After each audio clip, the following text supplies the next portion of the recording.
YouTube, this video, as you can see, is on replacing a wheel bearing.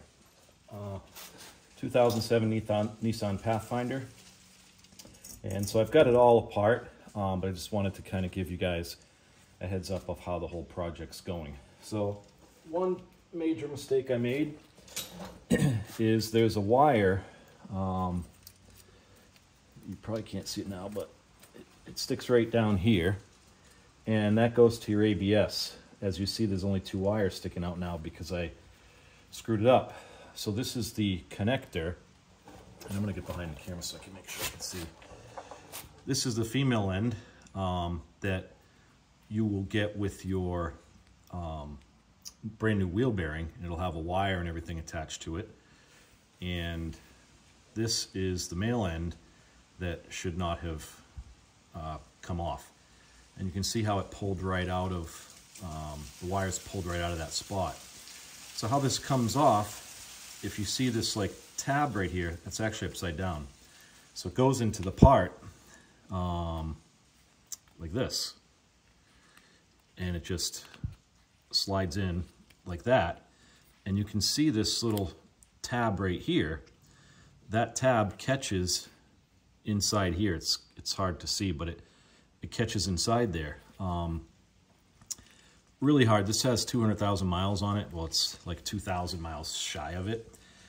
And I was using, well, I'll show you. I was using these needle nose pliers here to try and depress this tab right here so that it would separate, but it just didn't want to do it. And now this part, I used another pair of pliers. I'm looking for them. There they are. I used this pair of pliers because I cut the wire that came out of here, because you get a new one. So I just literally, I didn't cut it from here, but it ended up pulling out of here also. But I cut the wire way back because, like I said, you get a new one with your wheel bearing. And since I already had it off, I was just like trying to pull, and I'm trying to get it in so you can see, and separate them. But it just didn't want to separate. So as I was doing that, I'm trying to put it together. There we go. As I was doing that, I had a little bit too much force coming this way as I was pulling. I was trying to brace this on something, you know, in there, really against that crossbar right there, just so that this wouldn't move as I was pulling, but I just pulled too hard, and then the whole thing kind of shifted forward and then ripped out of here. So I'm kind of in rough shape with that. But so you don't do that, I just wanted to show you this, how the whole thing works. And again, you're supposed to be able to depress it here with those pliers and just pull them apart. And again, I'm trying to get close so you can see. You'll see that little piece right there. That's what's getting stuck inside here. So unless you can really push it. Another thought I had, I have the other side to do, but another thought I had, I do have a skinnier screwdriver. I thought of trying to slide a skinnier screwdriver down in here just to get past this little thing so it's not connected anymore, and then try and pull on it. That's what I'm going to do on the other side. Like I said, I have a smaller screwdriver to try and do that rather than just pinching, because you can see just pinching it really destroys it. Again, it's old and that's what's happening. But on the plus side, I called the dealership. I got really lucky. And they make this male part that comes with wires that stick out of here. So then what I can do, I think you can see it, it's going to be up here. So watch for a second. If you see this, those two wires, I can splice the new one right to those. So thankfully those are still exposed, and I'll just be able to hook it up. I'm hoping not to screw it up on the other side. Another thing I want to tell you is, if you can see this right here, that little tab in there. Let me see, I can see. I can barely see it. Let me get my screwdriver. It's this tab right here. So that this whole thing, I'm grabbing the other piece. this part right in here slides on that. Slides on that piece that I was pointing to, again, right here. So rather than trying to pry this off or whatever, you can literally just slide it off, and it'll come off, and then you have more, you know, you have all this wire right here that you can play with. You can see how it popped out of the bottom piece here, and this other end is where I cut it on purpose because the new wheel bearing comes with this. So anyway, if this happens to you, that's the fix. You can buy this part from the dealership. Literally, they're charging me 25 bucks a piece. I just bought 2 of them because I'm expecting the other side might break as well, or maybe I can get it off without it, you know, pulling off and everything, and then they will let me return the other one. So they're $25 a piece at the Nissan dealership. I did call other auto parts places. They don't have it, so this is a dealer item only, but at least I don't have to replace all of the chassis wiring because that would be an absolute nightmare. I also asked if you would pass inspection without the ABS, with the ABS light coming on, because if this isn't connected, it'll come on. And they did say yes, just so you know, but I want my ABS to work. So here's another lucky thing is the guy that works at the parts place drives through my neighborhood, which I didn't know, because I was asking him if I could get the parts from a parts place. He didn't think so, because then I wouldn't have to drive that far to go get it. Anyway, in about 3 hours, he's going to show up. I already bought 2 of them. And if I only end up needing one, I can just go back and return the other one. So that was pretty lucky. I'm going to be working on this for a little while longer, so no big deal. I don't even have to go anywhere. So I'm going to show you a couple other things. Obviously, the wheel bearing, where is it? Right here. So here's the wheel bearing. And you can see how I cut the wire off because the new one comes with it. This is really hard to get off, and it essentially was just right on here like this. And you got 1, 2, 3, 4 bolts that you have to take off. And the hardest part is breaking it away from here, which I'm going to clean all this up with like a wire brush, and before I put the new one back on. And just make sure it's, you know, really good and clean for the new part so it'll last longer. I bought 3-year life of the new ones, wheel bearings. And so the hardest part, now you don't have to take your whole caliper apart. This happened when I was using a tool to beat on this to get it off. This tool right here will save your life. Essentially, if you don't have this, I'm trying to make sure I can see it, but yeah, if you don't have this tool, you have to sit here and beat this part to death, like with a little sledgehammer or something like this.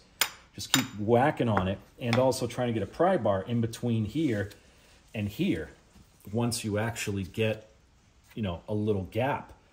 And it takes a long time, very long time. So on Amazon, I found this thing, and it works fantastic. So essentially, these holes right here are just going to, let me pull this back. It's just going to line up on some of the holes like that. And make sure we can see. There we go. It's going to line up on the holes like that.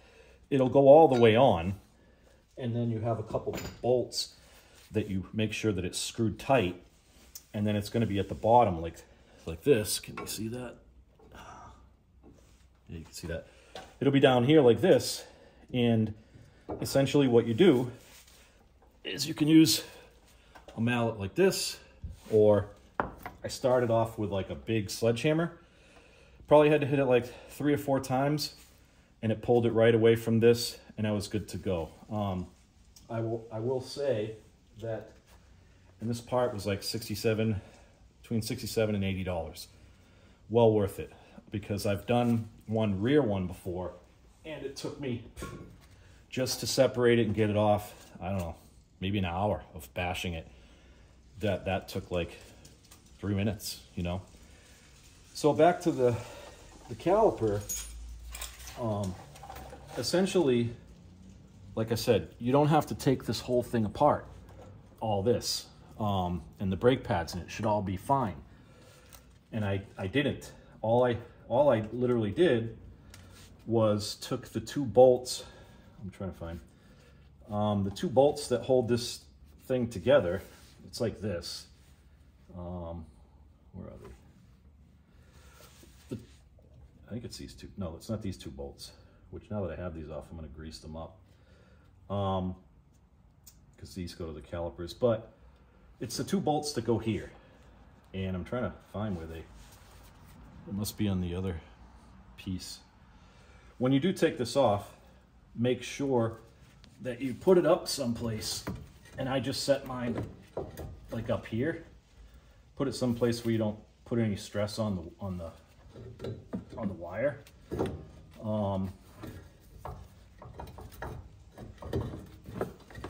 So I had it set up here, you know, something like that. What I should have done, and I did after, so when I started beating on this thing fell off. And then the whole thing fell apart. So now I'm gonna have to put it all back together, which just, you know, takes a few more minutes or whatever. But then I thought of something like a clamp. And then you could just take a clamp. I mean, people use all kinds of stuff, but you get the point. Just didn't work like this, but it just depends how you situate it. And that's pretty sturdy now. Now, if I was bashing this, the whole thing wouldn't have come apart. You know, I did put some stress on this, which I told you guys to make sure you don't do. If you didn't have to wail on this and you were just working on your brakes or rotors, you know, it would just set up there no problem. But as soon as I started pounding on that bar to get the wheel bearing off, that thing fell off. And when it fell off, everything fell apart that I'll have to put back together. Again, no big deal, but it's just a little bit more time consuming when all I would have had to do is disconnect this and slide it right back over everything, and it would have fit fine. So this plate ends up on here like this. Once you get the whole thing off, it just comes off. So there's these 4 bolts. You access them from behind, and I just used for everything, I used this blaster stuff, penetrating fluid. It works amazing. I didn't have to use a breaker bar or anything. I'm not sponsored by Ryobi or anything like that, but this is their you know, ratchet driver. Wicked powerful. It's the 3-speed, 1+, whatever. You know, I bought all these batteries. I bought a bunch of Ryobi tools. The light that I have down here that you can't see, I bought from Ryobi. I bought a whole bunch of them. You know, battery on the back. You can shine it all over the place, whatever, and it lasts for a long time. And it's just way better. And you can angle. Again, I don't work for Ryobi, but I'm just trying to help you guys. You know, you can angle these. These angle any way you want, both of them, and it tilts or whatever you want to do. So just setting that here, it plenty brightens up everything, as you can see. But this thing works awesome. It just, even for the nut that goes on here, which is huge, I'll show you right here.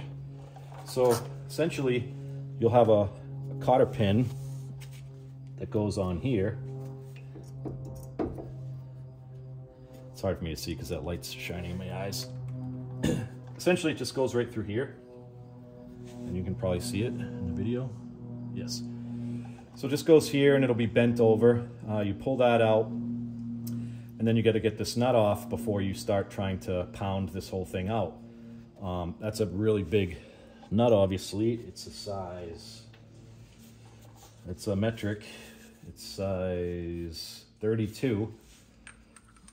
As you can see, and all I did, again, for everything, is I just sprayed a little bit of this blaster stuff. Again, make sure that you can see it. Works awesome, PB blaster. And then I just use this. No problem at all. Came right off. I use this for everything, for the lugs, all that stuff. Again, by Ryobi. I don't know if I had it in the video. Sorry about that if I didn't. Let me see if I can turn this a little, just to make sure I keep getting this stuff that you need to see. So anyway, that's it. Again, I don't work for Ryobi, but very powerful. Taking things off. Does have the lights too, and it just works awesome. Again, I'm just showing you guys this stuff so that way try and save you some time.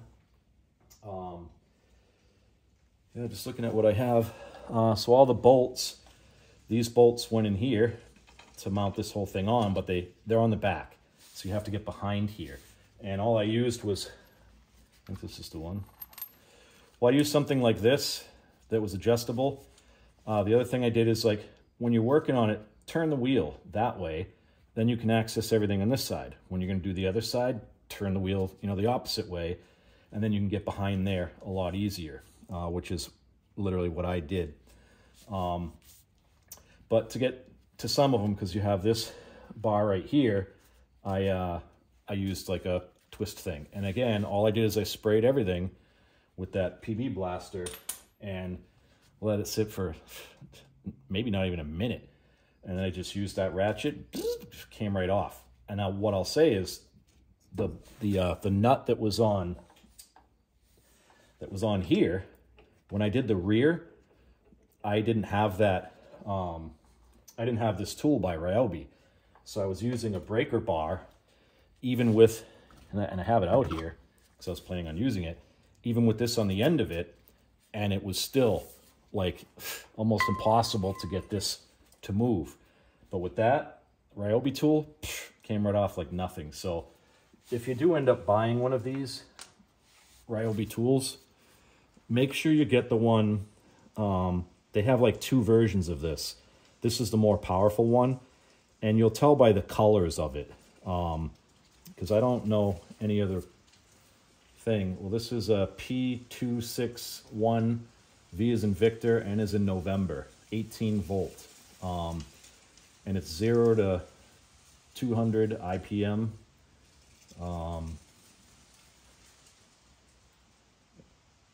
Yeah, I don't know what else all this other stuff means. All I know is that this is awesome. But like I said, they sell another one. I don't think it has gray on the handle and stuff like that. Just make sure you get this one. This one was a little more expensive, obviously, but way powerful to get stuff off. Because like I said, this bolt or nut that was on here, even with the breaker bar, it was almost impossible to get it off of the rear. It came right off like nothing with that tool. So, I mean, tools make all the difference in the world. If you don't have the money to buy them or whatever, or don't have them, then you can still make do with a breaker bar or whatever. All these, before I put them back on, again, they go in from the back. Wasn't too hard to get to them either. Literally, it was very easy, so you'll have no problem. But I just noticed this goes to my brake pads. Don't want to lose that. And I'm just gonna clean these up with a wire brush and put a little anti-seize, if you can see, on it. If you have a larger tube, that's all I have right now. Just to make it easier in the future if you have to take them out again. And I try to do that with all my bolts when I put them back in, so that way, they stay sealed, but you can work them out easier. They don't, because as you can see, the ends are rusty, and that makes for getting, them getting out of there really difficult. And they're rusty because they stick through the bearing and they show up right here. So they do get water on them or whatever, and that's where they'll get stuck trying to get it off. So just make sure that you clean that up and put some anti-seize on here and call it a day. And these 2 bolts were here. Yeah, they were in the back also, and that mounted the whole caliper to the whole thing. So obviously you see you got to take the caliper off. Like I said, I like this because it holds sturdier than, some people use a coat hanger or whatever. I just figured, why not use that? And it did work well after I realized that slamming it would make the thing fall off. So I'm just trying to save you from doing that yourself. If you have one of these, just put it up there, squeeze it down, and it holds it. That's not going anywhere. So I would be able to hit that bar that I used here to break this free. So clean these bolts up as well. You can see they're a little rusty. So I'm just going to wire brush them and put some more anti-seize on them. Call that a day. And that's about it. I have both sides to do. Again, this is a 2007 Nissan Pathfinder. I'm 2,000 miles away from 200,000 miles. And I just needed to do it because it's, you can see it's all rusty in different spots, whatever. I have the front end totally jacked up, sitting on jack stands. I put a board behind the rear wheel so it can't slide. And I always like to leave the jack just in case as well. So if anything did happen, it still does have that, and make sure that it's tight so that it will hold the weight and not just go down. Just, you know, precautions, because the last thing you want is this thing falling on you. How I figured out this was the issue, I was getting some vibrations. I also started getting some clunking noises, and then I did the old side-to-side test, and it was, you know, very maneuverable. I could get the sound also, like, it's hard to hear when you're driving, but on higher speeds I could hear it. So I knew both of these were gone. Again, almost 200,000 miles. The rear, same side. This is driver's side, went about 2 years ago. I did check the other rear. It seems to be fine for now. So literally all I'm doing today is replacing these front two. So I'm just going to clean this up. Wire brush, not too crazy. You can see how it's rusty. I'm not going to put anything on here. You just got to be careful when you put the new one on. You do have to line it up with these grooves. And once you have it there, you just put the screws in. Once you have the anti-seize on those, tighten it all down. Put that nut back on. This nut here. Probably put a little anti-seize on this as well. Put the nut back on. Once you get it all the way in, put the cotter pin in, bend it over. Then put your caliper back on, and the rotor back on, the caliper. Again, I'll have to put mine all back together. But like I said, you don't have to take the whole caliper apart. Mine fell apart literally when the thing fell down. So now I do have to put the whole thing back together again. But I shouldn't have to squeeze in the piston or anything because I'm not changing the brake pads. So it should just still be the same. It'll just take me a few extra minutes to put that together. But you don't have to, like I said. You can just undo these two bolts and the whole caliper just comes off of your rotor. And set it up here, have some sort of clamp to make it tight. So that way, again, if you buy this tool, you can use it, and you can see how I sledged it here and it pulled that away like butter. I mean, like I said, it literally took me an hour to get the rear one off, and I was really frustrated and, you know, sweaty and aggravated, and that's why I'm like, there has to be a better way. Even my mechanic a mechanic friend of mine I go to for like inspections and stuff, usually I do all my own stuff. He had never seen that tool before, so I showed it to him. I would imagine he bought it for his shop. Like I said, I didn't have it for the rear, but I bought it after the rear. This is the first time I've used it. It worked fantastic. No issues other than I didn't have the caliper, you know, in a place that it wouldn't fall. I mean, it typically won't fall, like I said, from there if you're just doing brakes and stuff like that. But when you're pounding on that thing, vibrations, shaking it, obviously it fell down. So just to save you guys from doing that, a simple clamp, you know, holds it up there and you're good to go. That's pretty much, trying to think, all I got. Again, that tool comes with all these bolts because it does work for numerous amounts of vehicles. And these bolts just hold it on. Mine that I used for my vehicle are right underneath the camera. One thing I'll also say is you have these two holes here. They're going to slide over some of the bolts that hold your wheel on. And when I lined it up, it looked like it would line up, but it didn't want to go on all the way. And I was like, what the heck's going on? Long story short, I just used this mallet, hit it a few times forward, and it slid right on. So I think it's because the paint's brand new that it, you know, it was just binding up a little. So if you have that issue, don't worry about it. The other thing is you see how rusty this is. It was very similar, obviously, in the wheel bearing itself. And this, when I got it pulled away, this whole thing was like, you know, it was like wiggling all. I couldn't get it all the way off. So what I did, this thing was sticking out here. So I kind of held the weight of this. This is kind of heavy to just hold out in front of you. And I tapped on this with this in here until I got it like flush. I just kept tapping on it, and then it pulled right off. So depending how much rust you got going on in there, you might have to do that. So just remember that. Like once it frees it from this whole thing, this may still be kind of stuck in here. And then just take a, you know, this fits in here perfectly.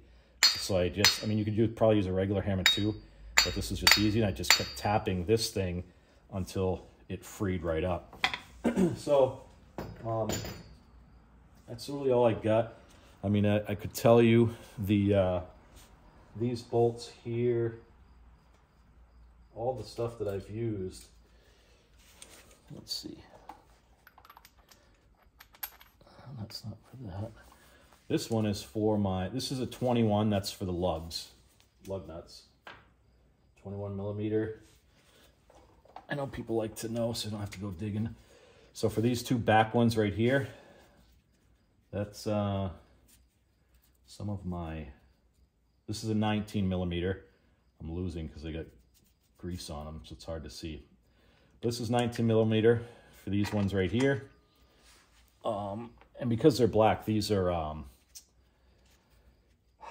impact, and that's what it is, impact driver. So these will, you know, last long, and they can take and deal with the stress that you're putting on them. This other one for these bolts is this one was really hard to see. I think it's almost positive it's a 16 millimeter.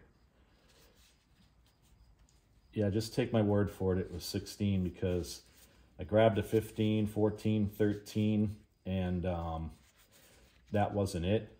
And then I ended up finding this one. It was up with my standard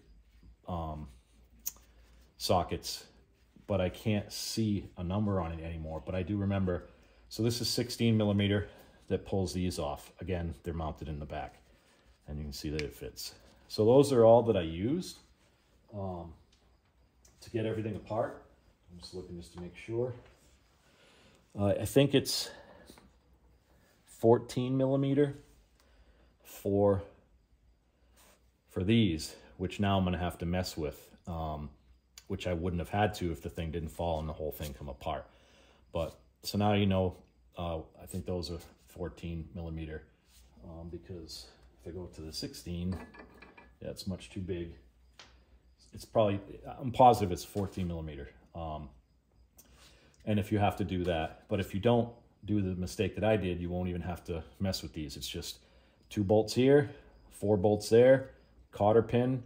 Also, I had this jacked up before I took this nut off because I was just gambling and hoping that I could get this off with my impact driver and a little bit of that PB blaster, and it worked, like I said, flawlessly. So again, I'm going to put anti-seize on all this stuff before I put it back together. But I mean, this impact driver, amazing. Don't remember how much I paid. Could have been a couple $100. But I did buy a whole bunch of Ryobi tools, and so far, you know, their whole new set, I've been very impressed with all of it. The batteries all fit each other. I love that the batteries, you can push the button and see how much power you have left, all that stuff. But I have had no issues. I mean, I bought nail guns, saws, all kinds of stuff. And everything works great. So without keeping you guys any longer, I think that's about it, because I don't want to make the video too long for you. And see a boot issue here. This might be a problem soon too. But that's pretty much all I got, guys. And if you got any questions, comments, you know where to reach me on YouTube. Again, don't forget, you can buy this male part that pulled off of mine right from the dealership. And like I said, I'm paying 25 bucks a piece for them. But I mean, otherwise, that whole thing goes through a whole harness that you absolutely don't want to have to mess with. So this, I'll just be able to, it'll look just like this, and it'll have 2 wires sticking out. So I can just splice them to those and call it a day. I'm good to go, thank God, because I was really worried. I'm hoping not to wreck the other side when I get to it, but this is pretty much what I got. So that's all I got, guys. Like I said, rate, comment, subscribe. If you got any other questions or whatever, hit me up on YouTube and I'll get back to you as soon as I can. I do have a part number for that little part that I pulled out of the wires, but it's on my phone. So what I'll do is I'll leave it in the description, but I'm pretty sure if you call your Nissan dealer, they'll know what that part is as well. But I will still leave it in the description, and I'll probably put all the sizes of the sockets and stuff that I use there as well, because people like to save time. And that's about it, guys. Hope you guys are all doing well, and see you in our next video. Thanks, YouTube.